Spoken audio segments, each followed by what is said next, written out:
It's only a matter of time until you have to face the challenges of lower temperatures. So when that time comes, here are a few things to pay attention to in cold weather. Hi, I'm Robert Ninety, your spray foam advisor and the guy in the Hawaiian shirt. I wear the Hawaiian shirt as a symbol of freedom and flexibility, something that all business owners should want to achieve. You know how most SPF contractors start their business because of their technical skills, but they have no plan for growth? There's no consistency because decisions in their business are made on the fly, they are just trying to get through the day, and they are spread too thin because they do everything themselves? Well, what I do is help SPF contractors like that measure profitability, identify the key activities that drive success in their business, and create a game plan that develops consistency and growth. Let's get into it. Here are a few things to pay attention to in cold weather. Your proportioner. There's a big difference between electric and hydraulic proportioners. Have you ever heard your hydraulic pump make a high whining noise? This is a telltale sign that something isn't quite right, and you should not continue to operate until you identify the problem. In cold weather, this could occur if the hydraulic fluid is too cold, which means it is too thick and the pump could be damaged if you try to run it with cold, thick hydraulic fluid. If you find yourself with this problem, you should look for opportunities to warm the hydraulic fluid so the pump can operate properly. The alternative to this includes reacting to a problem, replacing an expensive hydraulic pump, freight costs, downtime, waiting for the new pump to be ordered, shipped, and received, and then installation time and cost. Or you can choose a proactive solution to avoid the problem in the first place. Keep your equipment warm during cold weather. Now, your fluid pumps. Your fluid pump is probably either a diaphragm pump, such as a Husky 1040, or a stick pump, also called a drum pump or transfer pump, like a Graco T1 or T2. The diaphragm pump is usually mounted on the interior wall just above the chemical drums and has a dip tube that goes down into the drum.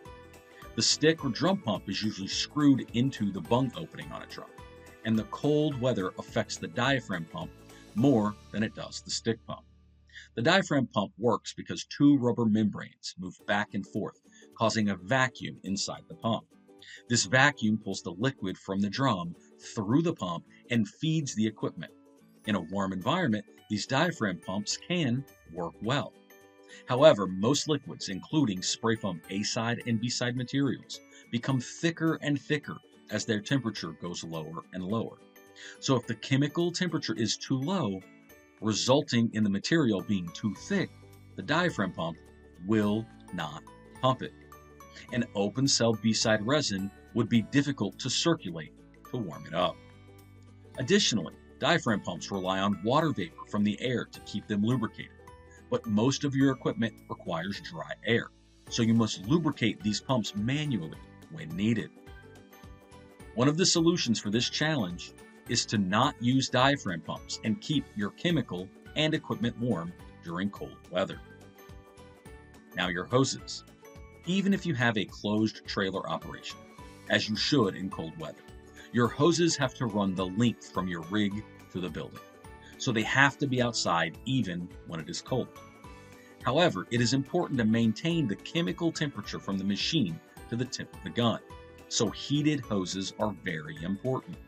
The temperature of the raw material at the gun is one of the most important characteristics of spraying good foam, so the temperature sensors that communicate with your equipment should be located as close to the gun as possible.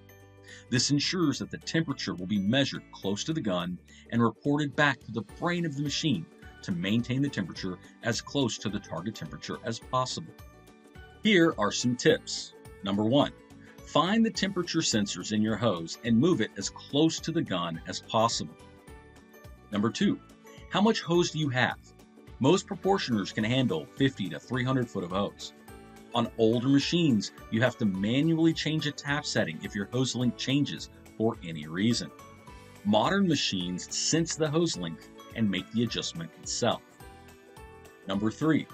When getting to a job site, make sure to position the rig as close as possible to the entrance point of the project. This will limit the length of the exposed hose in the cold weather. Number 4. It can be beneficial to protect the exposed hose from the cold weather. For example, wrapping the hose with insulation, or laying down wood pallets to lay the hose on top of to keep the hose off of the ground.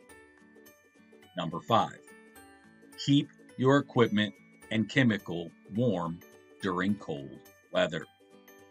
That's a quick look at proportioners, fluid pumps, and hoses. Stay tuned for more tips and tricks where we share what can happen in cold weather as we continue to discuss the interesting world of spray foam insulation. If you found this video helpful, then it would probably be valuable to your friends in the spray foam industry. So help us all out and send it to 3 or 4 people that you know. Additionally, if you have any questions, want info on a specific topic, or want to learn how Spray Foam Advisor might be able to help you or your business, you can email us at questions@sprayfoamadvisor.com. This has been Robert 90, your Spray Foam Advisor, and the guy in the Hawaiian shirt. Thanks for checking this out, and catch me on some more videos.